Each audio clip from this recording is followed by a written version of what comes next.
publicações, de uma forma geral, marcaram todo o século, marcaram as formas de trabalho que se constituíram, marcaram completamente a classe operária, como ela também, quem era essa classe operária e as relações capital-trabalho efetivamente. Uma outra questão também que eu acho importante colocar, deixar claro, é um pouco essa história, esse capitalismo regulado que nós tivemos, chamado período fordista, dos 25 anos, etc., não me parece que seja uma coisa que retorne. Então, concretamente, é necessário que a gente trabalhe concretamente com o que tem de novo ou o que tem de reconfigurado concretamente. Eu acho que é um pouco a nossa função aqui. Tá? Porque não vão voltar, a gente pode até discutir, obviamente a gente discute formas de resistência, como se contrapor a determinadas tendências do capitalismo, mas você tem uma outra configuração. E essa outra configuração vai estar no trabalho e como nós estamos entendendo esse trabalho. Tá? Então, quando eu vou me referir, eu vou chamar de outros trabalhos, obviamente esse conceito não é meu, vários autores já estão utilizando, é um pouco se contrapondo, digamos, aqueles estudos que foram mais extensos do trabalho, das grandes categorias, dos trabalhadores, dos grandes setores tradicionais, do setor fabril, mesmo no setor de serviços, grandes categorias, como bancários e outros, que também foram se reformulando.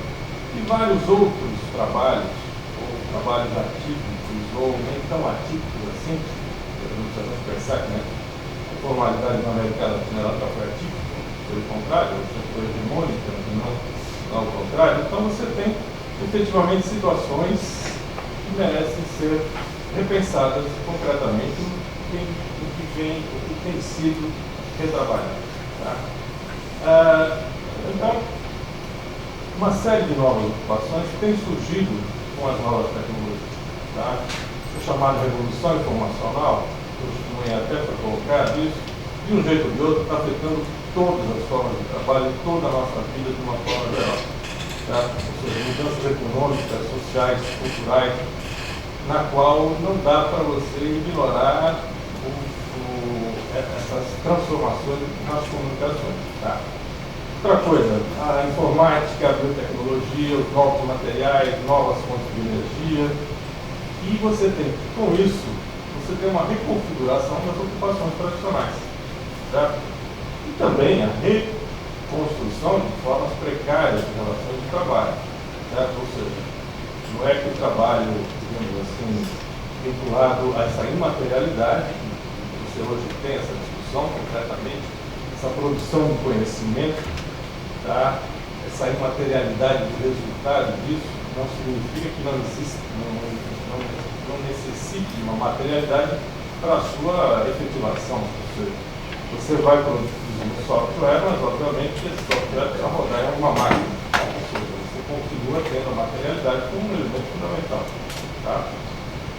Mais concretamente, você tem mudanças na configuração desse trabalho. Então, por exemplo, a ideia do cliente, ou seja, a ideia do controle sobre o trabalhador, a ideia da corporalidade do trabalhador. Lembrar que todos nós estudamos terrorismo o tempo inteiro, que era o terrorismo, senão você adequar esse trabalhador, o corpo do trabalhador, como você treinar, adestrar, etc, etc. E concretamente você tem mudanças com relação a isso. Você não precisa mais fazer isso em vários trabalhos. Outros continuam, mas nem sempre. Tá?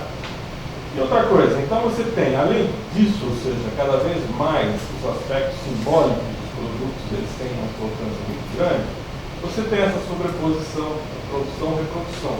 Ou seja, em que medida o trabalho, aquela separação temporal que a gente acostumou, não. Casa-trabalho, você sai de um lugar, vai para o outro, você vai caracterizar o capitalismo do início, no seu início, essa separação, tá? Cada vez mais você tem hoje tendências em determinados setores de produção que isso desaparece.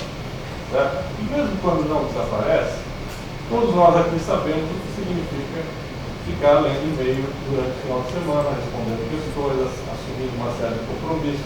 Enfim, dependendo do tipo de atividade que você tem, mesmo que ainda você mantenha uma certa regulação que diz respeito ao tempo, etc, etc, mas esse tempo não é mais o mesmo. Ou seja, ele precisa ser pensado também. Tá?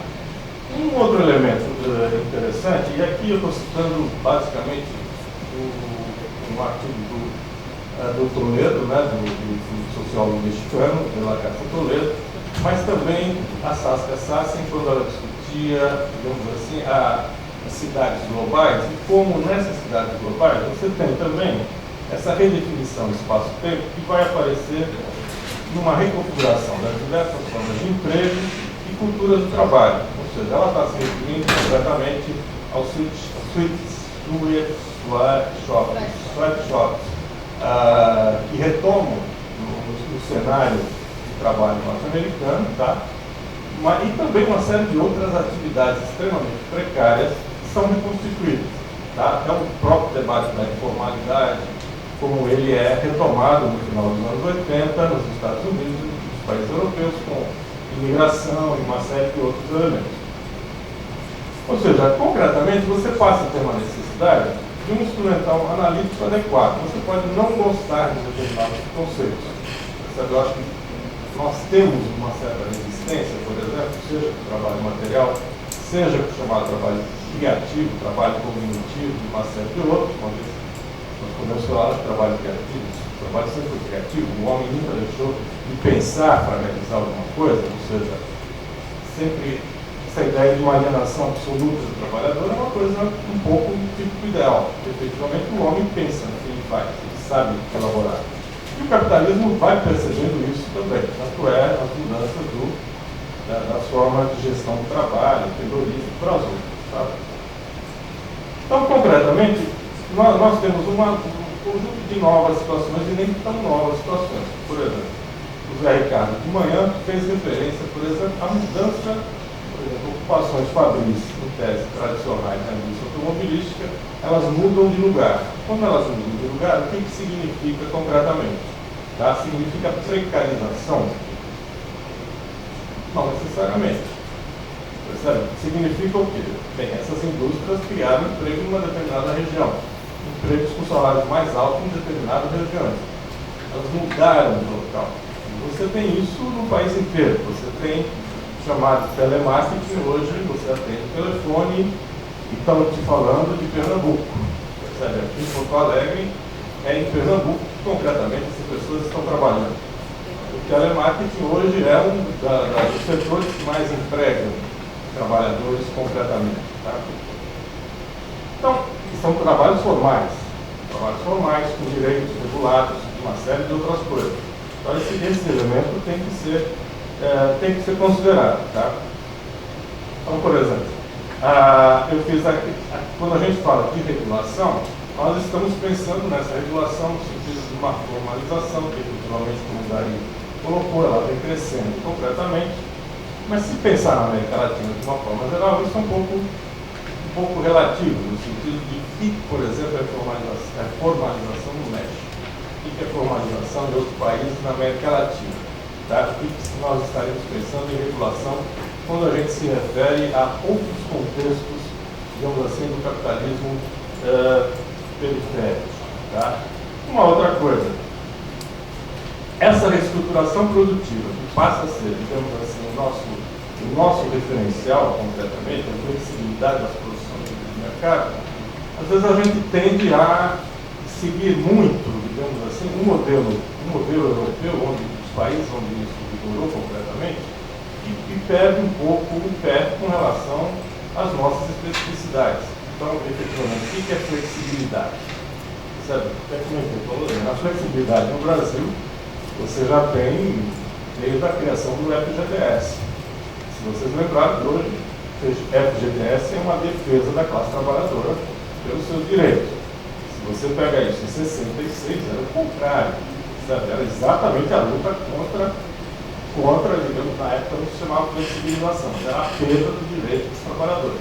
Enfim, você tem um conjunto de situações, que é da estabilidade. Você tem um conjunto de situações que são conjunturais, que a gente tem que ter um certo cuidado com relação a utilizar esses conceitos. Tá?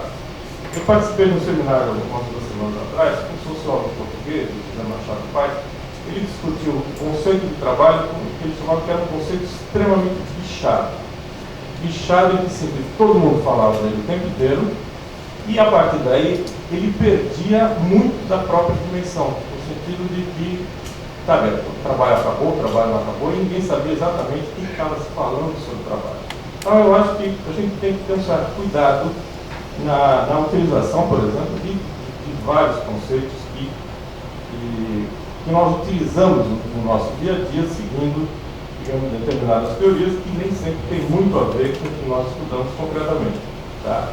E uma delas é um pouco essa ideia de precarização. Tá? Eu acho que a ideia da precariedade, que é algo constituinte da relação capital-trabalho, a gente pode falar o quê? Que a gente já pode partir do pressuposto que as relações capital-trabalho são mantidas no processo de exploração, de dominação, enfim, pode-se aceitar uma série de coisas, mas quando a gente se refere à precarização decorrente desses processos, ou seja, de perda do que tinha situações anteriormente ganhas, no nosso caso é um pouco relativo. Então, por exemplo, quando a gente fala precarização,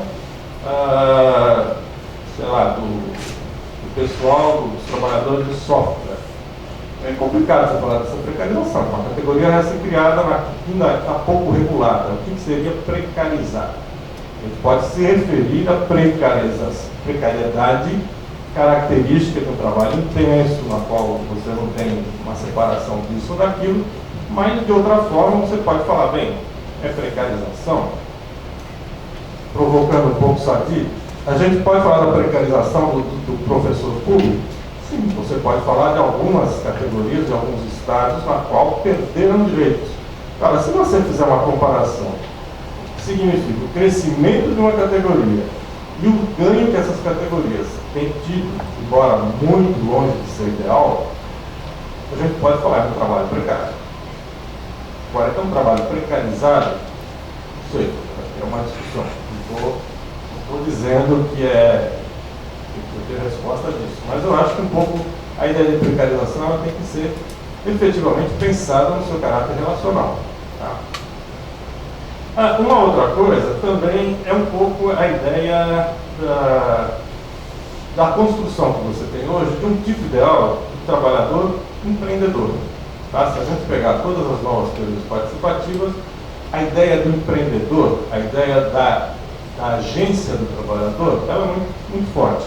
Tá? Ou seja, principalmente as teorias organizacionais, ou seja, aquela retomada da ideia do trabalhador como efetivamente quem entende do trabalho e assim deve fazer concretamente, termina sendo aquele trabalhador visto pela empresa como ideal, por um lado.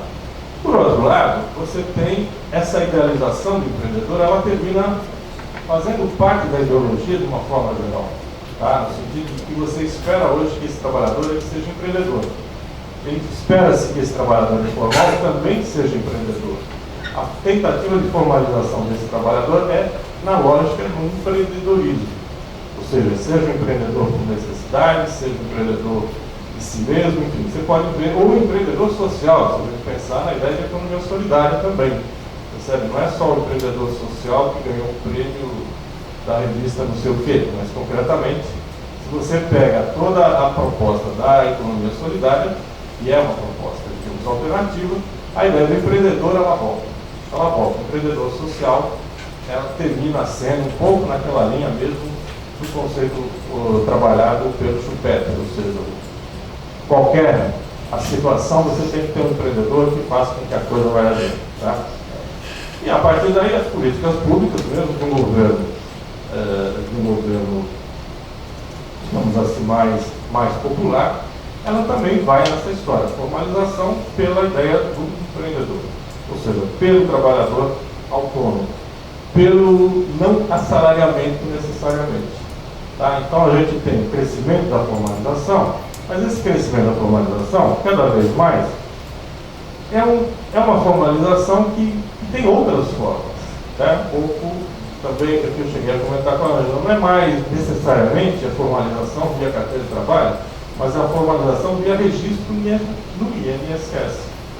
Isso é um dado importante também quando a gente está discutindo sobre formalização e regulação. Percebe? Que você pode, o acesso à Previdência Social termina sendo uma forma de formalização, e, de certa forma, de um acesso a direitos. Agora, de uma forma diferente do que nós entendíamos anteriormente, ou seja, uma formalização de direitos sociais previstos no contrato de trabalho, etc, etc. Por outro lado, também você passa a ter uma série de outros, como o pejotismo, que vocês conhecem também, e na qual vários tipos de atividade passam a ser formas de contrato, na qual você substitui o assalariamento por formas, sem dúvida, são formas de você não pagar determinados direitos, mas concretamente vão fazer parte de determinadas novas carreiras que estão surgindo, na qual esse PJ termina sendo um tipo de contrato e não deixa de ser contrato formal. Tá? Precário, podemos falar que é precário. Precarizado, obviamente a gente precisa ver em que contexto é que ele se dá em determinadas categorias. Tá? Uma outra coisa que a gente nunca considerou muito, que volta hoje com uma certa importância, é a questão das chamadas formas intermitentes de contrato que sempre existiram. Tá? Se você pegar determinadas categorias de trabalhadores, essa ideia de trabalho por projetos, por exemplo, na chamada indústria cultural, sempre existiram. Percebe? Se você pega assim, a precariedade de um artista, chega do artista do circo, de um artista de televisão, de um artista de teatro, enfim, uma série